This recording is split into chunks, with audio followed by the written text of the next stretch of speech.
Right now, I'm here to talk to you about something that's been troubling me for quite a while, and I guess with all the stuff that's been happening in the video game media around this, it feels like a fine time to talk about it.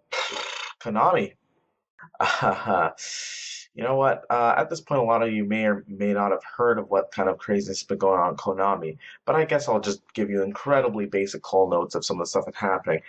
Over the past few months, it seems that Konami has quite evidently scrubbed Hideo Kojima's name off of almost all of their company stuff, as far as their websites and their Twitter accounts and stuff like that. Um, I mean, like to the point where Hideo Kojima's team that makes the Metal Gear Solid games, Kojima Productions, that got changed to something like Konami LA. That's it was a not too subtle way of Konami showing the displeasure with Kojima, and rumors of his departure after Metal Gear Solid 5 is complete have become very, very prevalent all over the internet.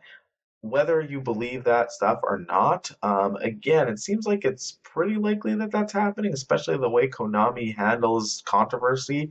It seems like a lot of weird stuff is happening over there. But Konami has been a company that, not my favorite video game company in the world. However, they do produce two of my favorite video games series of all time. They produced Castlevania, has been a favorite of mine since the NES games, as well as Metal Gear Solid, which started on the Famicom as then here in North America on the NES as Metal Gear. All those series have been near and dear to my heart for a very, very long time, and near and dear to the hearts of many gamers for many reasons. I mean, let us not forget the beauty that was Symphony of the Night on the PlayStation. When that game first came out, it was sure. I mean, it was a Castlevania game with a lot of Metroid aspects of a Metroid game in it. However, that game was incredible. Everything from the music to the animations of the enemies, of the sprites on the screen, to the fact that the castle gets inverted once you complete the game. Again, you thought you were finished the game, and then all of a sudden you've got a whole other game with the castle upside down and tougher enemies to go through. The game was absolutely incredible, and of course, Metal Gear Solid.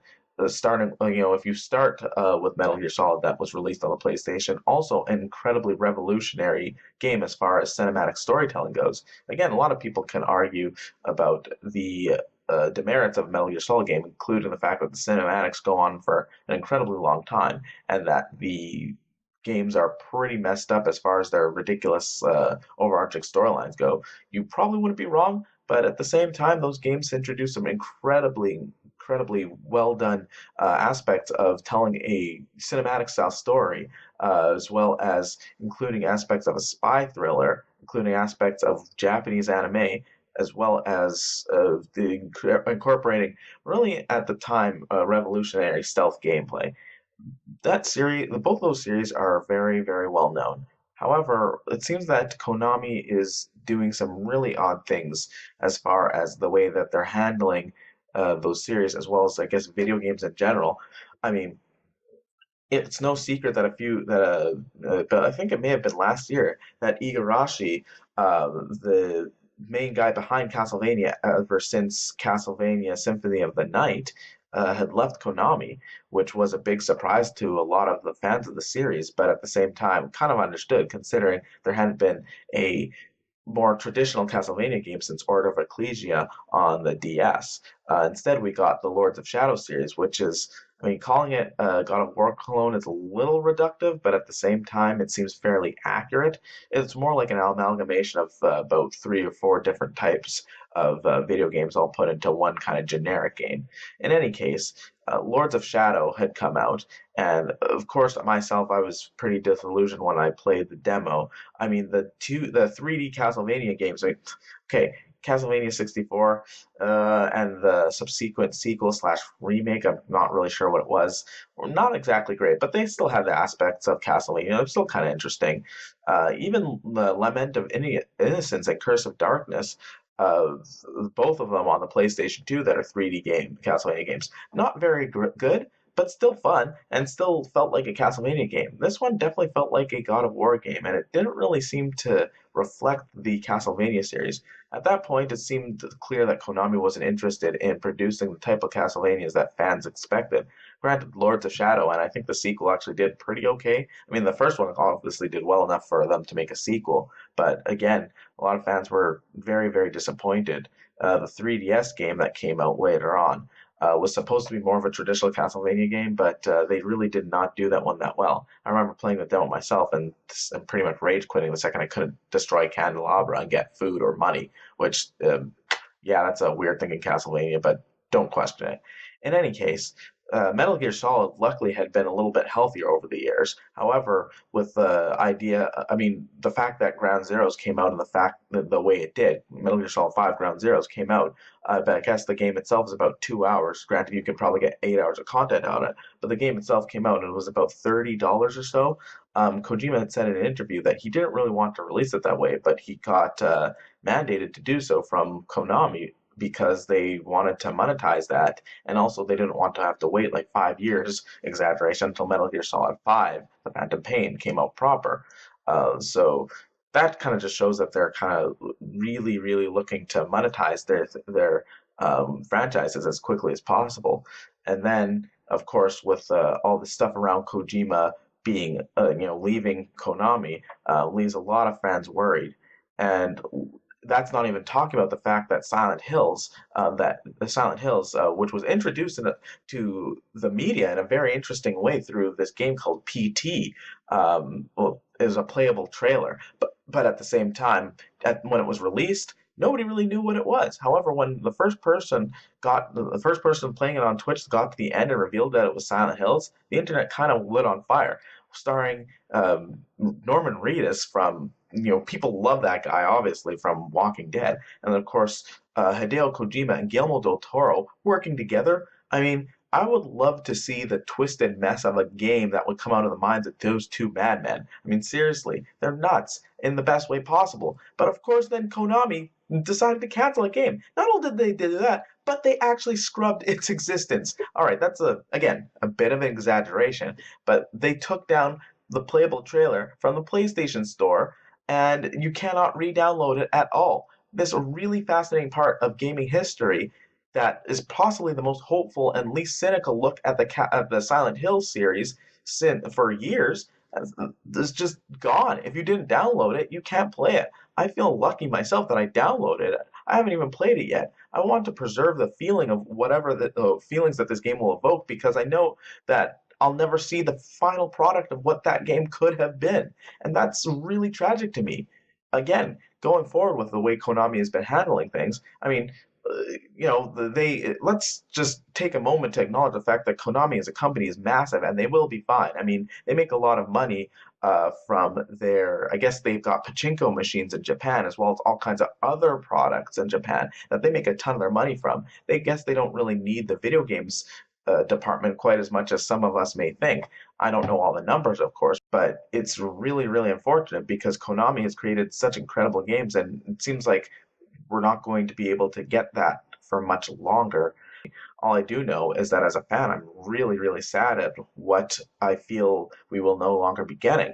I mean, just recently, the company had talked about their shifted focus towards cell phone games. Again, I'm not going to be an elitist saying, oh, cell phone games are bad. I wish more games weren't like them because they're not real games. Now, that's silly. There's some really great cell phone games. Crossy Road is incredible. Like, come on. Everybody loves Crossy Road. But their talk about focusing more on the model of free to play cell phone games, as well as bring over some of their larger franchises to cell phone games, is a little troubling. Again, I wouldn't mind if they made it like a Metal Gear Solid card game similar to something like Acid on a cell phone, but I still would hope to see a large console style Metal Gear Solid game. I guess they've already mentioned that they're hiring people to make new Metal Gear Solid, but with everything that's been going on over the past few years, I am not confident at all. And again, with PT, I mean, how only this company seems to be able to screw up. You had Guillermo del Toro, Hideo Kojima, and Norman Reedus. I just, again, this is me making a lot of assumptions and a lot of emotional like emotional responses to things that I don't necessarily know what's happening on the inside of that company. But at the same time, for all the fans on the outside, it's really, really disappointing. So, and I don't want to start going here like, oh, F Konami, they screwed up everything. I hate those guys. No, that's right now I am very disappointed in that company and a publisher that I really appreciated some of the games that came out of them. All I can say is that as a fan, I'm very, very sad. I try not to be entitled, and I try not to make assumptions, and I try not to just assume that everything should be exactly the way I want it just because I like having nice things. But at the same time, right now, I'm looking at Konami and thinking, oh, this is why we can't have nice things. Because when we have nice things, then companies start to change and decide to focus more on monetization of smaller games and cell phone games. Again, if Konami was doing both, I'd be okay with that. Again, I know that that would be problematic for many reasons, of course, because they can only put so many resources into so many things. But with people like Igarashi gone and people like Hideo Kojima on their way out, I don't really know what to expect from this company anymore. I mean, we just recently Igarashi put a game on Kickstarter called Bloodstained, Ritual of the Night, which is clearly a riff on Castlevania title, something of the something. But at the same time, if this is the only way we can get Castlevania, yeah.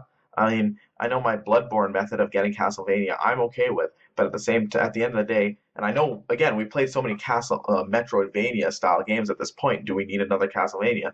Unfortunately, for me, I'm such a huge fan of the series. Like, I don't care. Sure, Igarashi, I will play your Bloodstained game, I guess. Like, I don't really know where else to go. So Konami, I don't know what to think right now. I really don't. I'm really, really disappointed. I guess a lot of people are. But at the same time, I'm not going to completely write them off right now. I mean, they do a bunch of stuff that has been disappointing me over the years, but I remain hopeful because I like games, and maybe things will take a different turn later on. Who knows? All right. Well, thanks for watching. Um, Konami. You know what? Look at some of your back catalog of Konami games. Look at some of the stuff that they've made, and look at some of the interesting games that you've played from them. And yeah, leave a comment. Leave a comment talking about some of your favorite Konami games and which franchises you would love to see them bring back, or what you might miss. All right, well, signing off. Thank you very much. Bye.